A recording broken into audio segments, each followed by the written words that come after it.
this is going to be a big challenge to move these. So it's answered some questions. So Can we move them or no? Well, so the railing is this yellow. That's yeah, railing? that was the original railing. Okay. It's nothing spectacular. It's not cute. So yeah.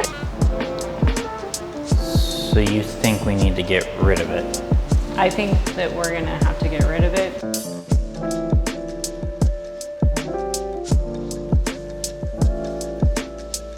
Because, like the way this is currently laid out, I have. You want to get rid of it everywhere?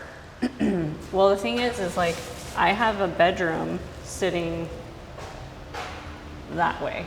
And so it's like I'm cutting the molding in half, and then in the bedroom, this molding is gonna look really big, and then we're gonna have to match it exactly as we make more rooms. We don't have to match it perfectly. We could put like a corner detail in transition, but I mean, it'd be similar as we can get it. Yeah, I don't love it not being the same. Well, we may have to live with that. Yeah. Because I think that it's neat. I mean, outside the areas that are damaged, I'd like to see us try to fix the damaged areas where possible.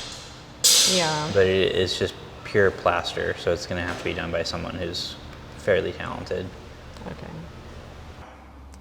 I realized that we've been talking a lot of structure and not a whole lot of story in our last several videos, and so I thought I'd give some background on myself. I'll let Lauren tell her story on another day, but a little bit of background on me and why I have gravitated towards this project and why this project is so important to me in my life. So when I was young, I grew up in a construction family. My great-grandfather and my grandfather started Webb & Son Construction out in it was like Pixley, Delano area of California.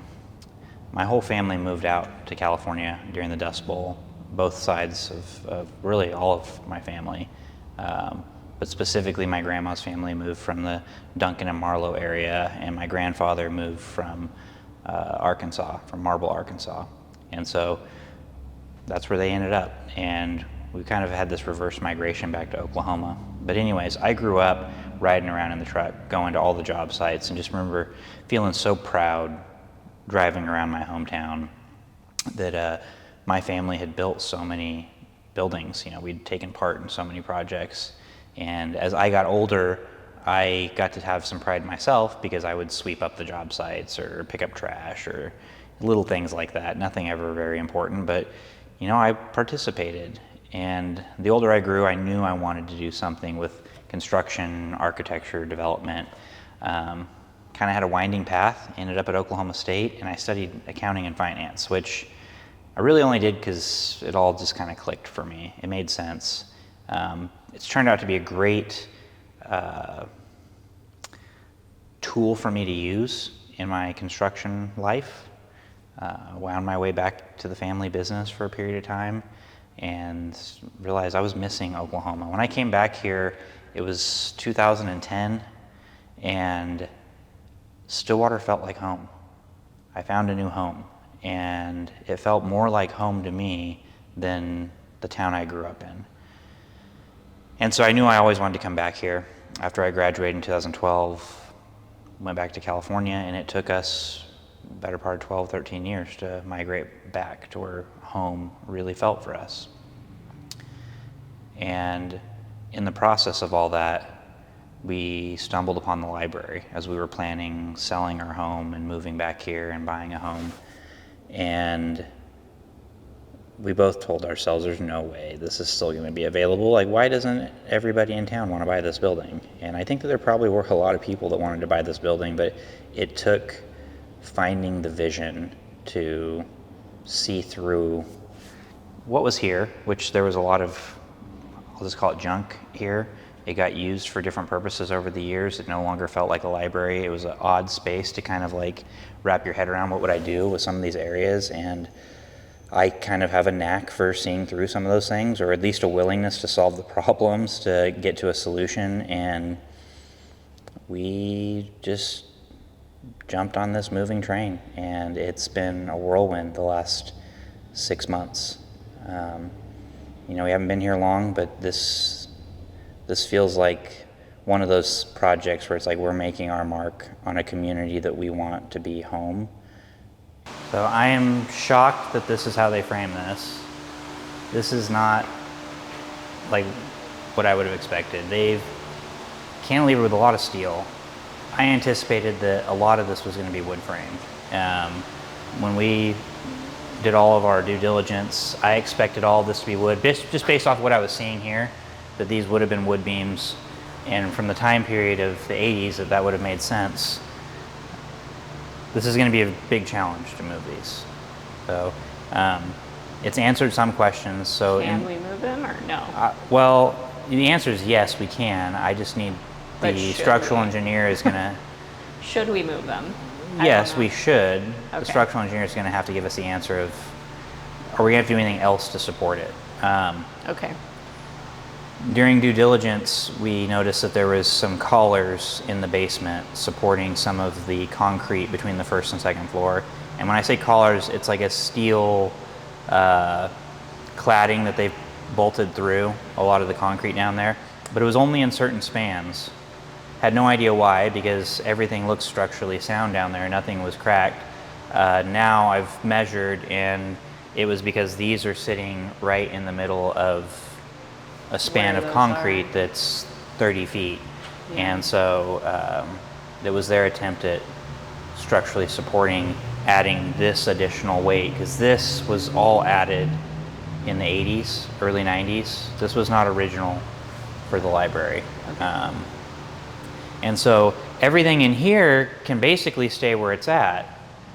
But the problem was we were going to have a wall come right through here, and if this was wood, like I had originally thought, this would have been super easy to move.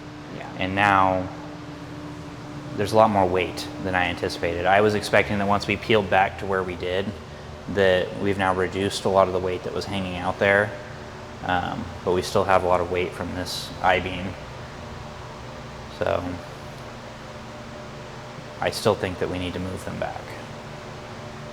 If we don't, you're going to end up with a situation where your bathroom is here, and that's probably right in the middle where your headboard was going to be.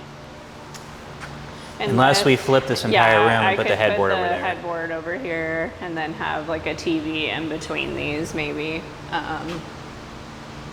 Yeah. So, if they need to stay, then we'll make it work. Yeah, I really don't want it to be the case. And I don't think it is. I think that there's enough structural rigidity that we can move it, especially because we're going to have a solid infill wall. What they had wrapped around here, and you can kind of see on the floor what they did, it was just, they were 2x4s, they were like 24 inches on center. It wasn't anything structural. We could go back with like a 2x8 wall that's going to support this and then shift this back over.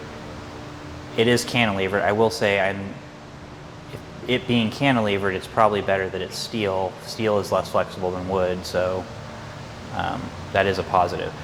I'm shocked at the amount of steel in this building. So we've shown in previous videos where upstairs on the second floor, there's a vaulted ceiling in the middle, and it has a bunch of exposed steel. And we've now found that some of the columns that we thought were concrete are actually steel. Well, didn't you think that some of these were concrete? I thought that originally these were probably wood. Once we pulled a couple off, I was like, okay, these are probably steel. I had no idea that any of this was steel. Yeah. And so it's more weight than the wood.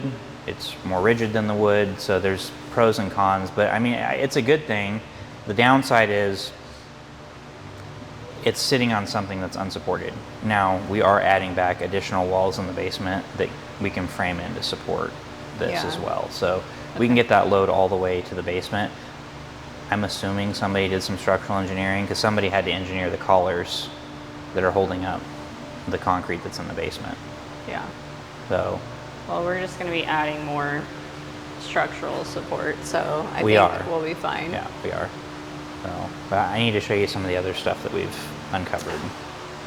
So the railing is this yellow. That's Yeah, railing? that was the original railing. Okay. It's nothing spectacular. It's not cute. So Yeah, it's if you thought something beautiful from the 1930s was going to be here, it's not. it's pretty plain railing. I think it was just steel bar. I got excited because I thought the top plate was brass, but I think it's actually like a weird molded plastic. Yeah. Which is very weird for the time period. Yeah. If it is anything sheet metal, it's super thin. Yeah. Not brass. We're gonna Definitely, put it back in a wall. if we open that up, a child could go right through there. Yeah, So, we're not gonna do that. not ideal. So We have a child that could fit through there it right now. it will get covered right back up. So it'll be here for the next person that decides to remodel this. They can find this piece of history on their Well, own. hopefully when we're done with it, no one thinks it needs to be remodeled again. That would be the goal. So, and what did you think of what we painted out over the weekend? Yeah, so this, you can kind of see like the yellow and the pink